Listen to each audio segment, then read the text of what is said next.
सभी अध्यात्म प्रेमियों एवं आध्यात्मिक पथिकों को मेरा जय सद्गुरुदेव। आज हम बात करने वाले हैं कि एक आध्यात्मिक यात्री को मुर्गा मीट मना क्यों होता है, एक साधक के लिए मुर्गा मीट मना क्यों होता है। इस चीज़ को हम एक एक करके अच्छे से समझेंगे।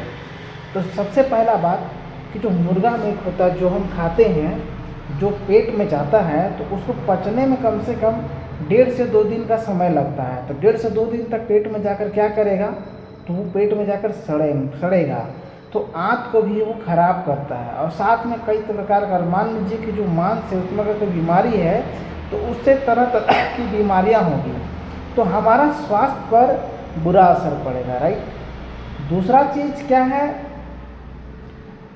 कि जो मुर्गा मीट है उसका मन से क्या संबंध है, अध्यात्म से क्या संबंध है कि मुर्गा मीट मना कर दिया जाता है, क्यों किया जाता है ऐसा और क्यों करना चाहिए। तो सबसे पहला हम समझेंगे कि मन का और मुर्गा मीट का और अध्यात्म से क्या संबंध है। सबसे पहला चीज़, मुर्गा मीट जो है वो एक तामसिक भोजन है जिसको खाने से मन की चंचलता को वो बढ़ा देता है।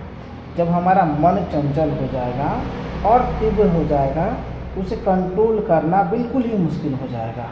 सबसे पहली बात जो है ये समझना है कि एक साधक को या एक आध्यात्मिक पथिक को क्या काम होता है। वो जो साधना करता है, साधना में क्या करता है, तो उसका पहला काम जो होता है मन को नियंत्रित करना, मन को शांत स्थिर करना।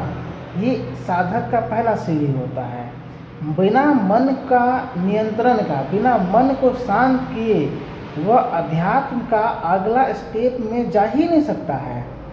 और मन क्या होता है, चंचल होता है।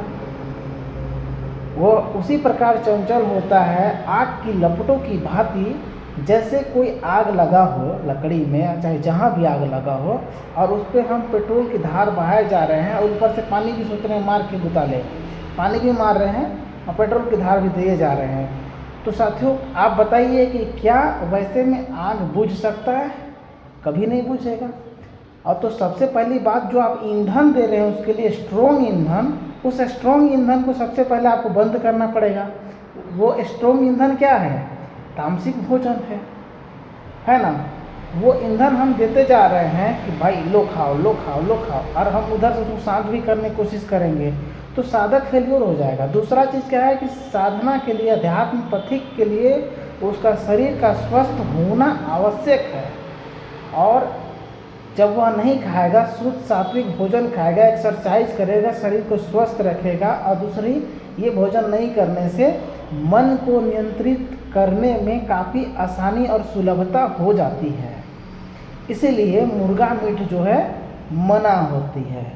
तो मुझे नहीं लगता है कि आपको कोई डाउट्स होगा इसमें। ये मेरे थिंकिंग है, मैं अपने अनुकूल बताया, जो मैं अनुभव करता हूँ, मैं जो देखा हूँ, जो मैं पढ़ा हूँ, जो मैं समझा हूँ, उस आधार पर मैंने ये जानकारी आपको दी है। बाकी आप लोग कई ग्रंथ पढ़े होंगे, ठीक है, तो उसके आधार पर आपको जो ज्ञान होगा, जो नॉलेज होगा, आप हमारे वीडियो का कमेंट सेक्शन बॉक्स में जाकर आप अपने तरीक़ा से जवाब दे सकते हैं कि ये क्यों मना होता है।